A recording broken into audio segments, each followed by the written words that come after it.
বেশ কিছুদিন আগে আম্মু অসুস্থ হয়ে পড়লে আম্মুকে দেখতে গিয়েছিলাম। সেখানে প্রায় ১০-১৫ দিন ছিলাম। আম্মু অসুস্থ হলো, দেন বাসায় আসলাম। সেখানে একটা ঘটনা দেখে খুব খারাপ লাগলো। ভাবলাম আপনাদের সাথে শেয়ার করি। আমাদের এক প্রতিবেশী আন্টি মাঝে, মাঝে দেখা হতো। যখন আম্মুর কাছে যেতাম তখন আসতো, কথা বলতো। তারা একটু দরিদ্র ছিল, কিন্তু এতটাও দরিদ্র ছিল না যে সাধারণ অসুখ-বিসুখ হলে যে ডাক্তার দেখাতে পারবে না, চিকিৎসা করাতে পারবে না, এতটাও দরিদ্র তারা ছিল না।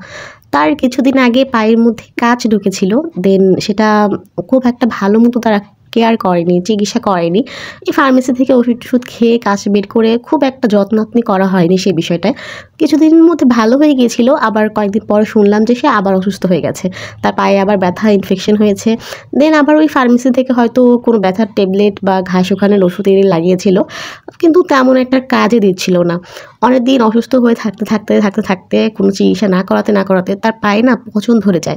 আস্তে, আস্তে পায়ের মাংসগুলো খসে পড়তে থাকে, আর অবস্থা খুব খারাপের দিকে যেতে থাকে। অন্যান্য বাকি সমস্যাগুলোও দেখা দেয়। যেহেতু গ্রামের মানুষ, খুব একটা চিকিৎসা বা ডাক্তারের কাছে যাওয়া হতো না, তাদের যেত না, আর অবহেলা করতো আরকি। এমন অবস্থায় কয়েকদিন আগে শুনলাম তার শরীর খুব খারাপ। ১০-১৫ দিন যাবৎ খাওয়া-দাওয়া ছেড়ে দিয়েছে। মনে হয় স্ট্রোক করেছিল ব্যথায়।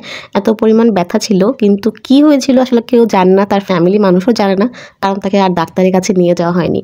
তার কিন্তু হাসব্যান্ড আছে, তার ৩ টা মেয়ে আছে, একটা ছেলে আছে। সবাই কিন্তু মোটামুটি কাজ করে। তার হাসব্যান্ডও কাজ করে, তার ছেলেরা কাজ করে। ছেলে বলতে একটা ছেলে, মেয়ে আছে ৩ টা। মেয়েদের মাশাআল্লাহ ভালো, ভালো জায়গায় বিয়ে হয়েছে। কিন্তু মাকে এসে চোখে দেখাটা দেখে তারা চলে যায়। খুব একটা সাহায্য সহযোগিতাও করে না। আর ছেলে নিজে যতটুকু ইনকাম করে, তার ছেলে-মেয়েদের নিয়ে, তার ওয়াইফকে নিয়ে তারা চলে। মাকে খুব একটা দেখা হয় না। মোট কথা, মায়ের অসুখের পিছনে তাদের টাকা খরচ করার কোনো ইচ্ছাই নেই। কারণ তাদের এতটাও টাকা নেই যে তারা মার পিছনে টাকা খরচ করবে। আর বয়স হয়েছে, অসুখ হয়েছে, ২ দিন পর হয়তো এমনিতেই মারা যাবে। কিছুদিন আগে যখন আমি গিয়েছিলাম তখন তার অবস্থা খুবই খারাপ। সে পানি ছাড়া আর কিছুই খায় না। আমি খুব করে চেয়েছিলাম তাকে ভালো-মন্দ কিছু কিনে দেই, সে খাক। কিন্তু শীতে পানি ছাড়া কিছুই খেতে পারে না এখন আর। কিন্তু পানি খাওয়ানোর মতো মানুষও তার নেই। এরকম একটা অবস্থা। মেয়েরা আশেপাশে থাকলেও খুব একটা আসে না। দায়িত্ব অবহেলা যাকে বলে। আর যতটুকুই যা টাকা পয়সা আছে, মার পিছনে টাকা খরচ করতে তারা খুব নারাজ। এত খারাপ লাগলো ঘটনাটা দেখে। আর আমি কিছুটা হেল্প করতে চেয়েছিলাম, কিন্তু সেটা ওই মোড দ্বারা হয়নি। কারণ এর পরের দিনই শুনলাম যে তিনি মারা গেছে। এত খারাপ লাগলো ঘটনাটা দেখে। আসলে মা কি না করে ছেলেমেয়েদের জন্য, তাই না?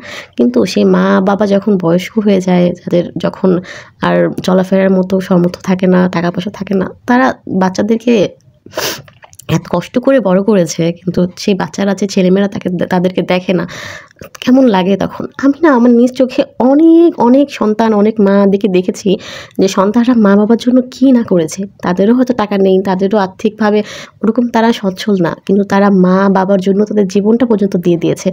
কেউ কিডনি থেকে শুরু করে জমি-জমা যা আছে সব বিক্রি করে তার বাবা-মাকে ভালো রাখার জন্য, সুস্থ রাখার জন্য সর্বোচ্চ ট্রাই করে গেছে। জানে এখানে টাকা ফালালে কিছু হবে না, তারপরও চেষ্টা করে গেছে। আবার অনেক বড়লোক মানুষকেও দেখেছি যারা হাজার কোটি টাকা থাকা সত্ত্বেও তাদের বাবা-মাকে বাঁচাতে পারছে না, চিকিৎসা করিয়েও বাঁচানো যাচ্ছে না। আবার এরকম অনেক বড়লোক মানুষও দেখেছি যাদের অনেক টাকা থাকা সত্ত্বেও তাদের বাবা-মার প্রতি তাদের কোনো ফিলিংসই নেই।